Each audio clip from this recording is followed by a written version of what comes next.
Shalom. Ce Shabbat, nous allons lire Parashat Naso.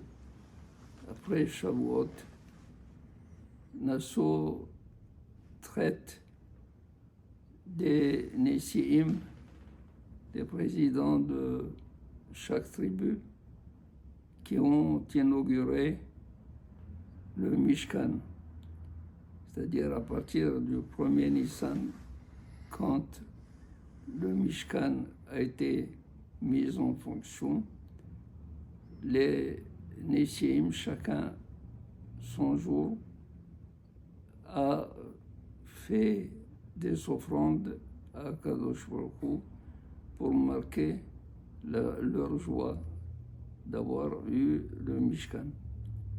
Mais ce qu'il faut retenir de cela, c'est que les Nessiim, au moment de l'inauguration, ils se sont précipités vers Moshe et lui ont dit: nous voulons faire des offrandes à Kadosh Baruch Hu en l'honneur du Mishkan.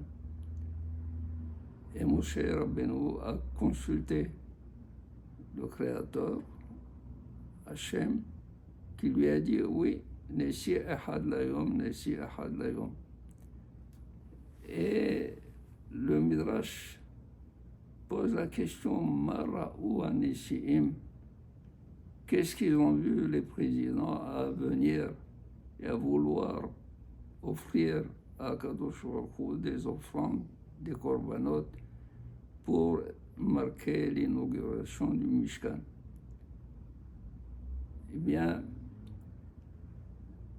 les Nessiim ont pris une leçon du début du Mishkan, au moment où Moshe Rabbeinu avait demandé à ce que tout le monde participe, chacun selon ses moyens, à la construction du Mishkan. Les Nessiim se sont dit: nous allons laisser tout le peuple donner, et ce qui manque, nous allons le compléter. C'est une bonne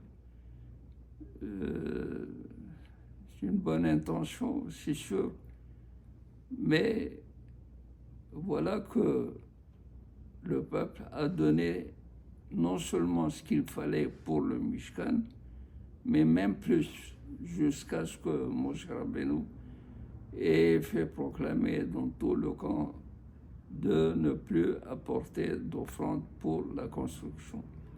Donc ils se sont vus désemparés, ils n'ont pas participé à la construction du Mishkan, ils n'ont eu que la possibilité d'offrir des pierres précieuses pour le pectoral de Aaron HaKohen. Abnei HaEphod ve HaChoshen pour le Ephod et le Choshen, le pectoral de Aaron HaKohen.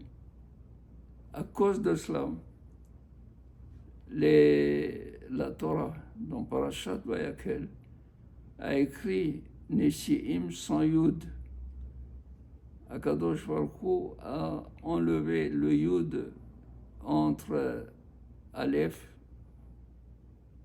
et Mem, qui est le signe du Rabbim, Nessiim sans Yud, pour marquer la désapprobation de Akadosh Baruch Hu pour cette initiative qu'ils ont eue de dire: nous allons laisser le peuple donner, et ce qui manque, nous le compléterons. Ben voilà, ils n'ont pas participé, et non seulement cela, pour marquer ce manque de participation, le Yud a été enlevé. Et les Nessiim se sont dit: s'ils avaient su qu'à cause de cela, le Yud n'allait pas paraître, ils auraient fait tout pour être parmi les premiers donateurs.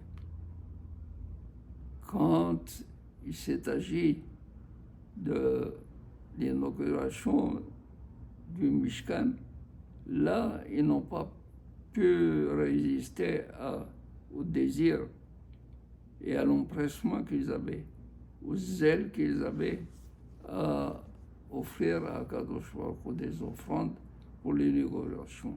Et Akadosh Baruch Hu a admis, Akadosh Baruch Hu a voulu. Et non seulement cela, c'est que les mêmes psukim, 6 psukim, pour chaque nasi, ce sont les mêmes. Ils ont été répétés 12 fois dans la Torah. Pour nous dire que lorsque on met de la nonchalance pour participer à une mitzvah, Akadosh Baruch Hu, il fait de telle sorte qu'il marque ce manque de zèle, ce manque de ferveur. Mais quand il y a au contraire la ferveur de faire la mitzvah, Akadosh Baruch Hu, au contraire, répète la paracha, la même paracha pour chacun et chacun. C'est-à-dire, Akadosh Baruch Hu aime que l'on participe avec zèle, avec ferveur, avec enthousiasme. C'est cela ce qui vaut, c'est ce que Akadosh Baruch Hu veut. Parce que ce n'est pas la donation à Kol et à Akadosh Baruch Hu. Lié à Kesef, lié à Zahav. C'est à moi tout. Mais ce que l'homme donne, c'est son élan de cœur.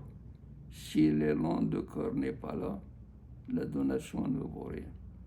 Et voilà, comme l'élan du cœur était là, 72, je ne sais pas combien, c'est 6 fois 12, ça fait 72 psukim ont été dits pour l'inauguration du Mishkan par les Nessiim.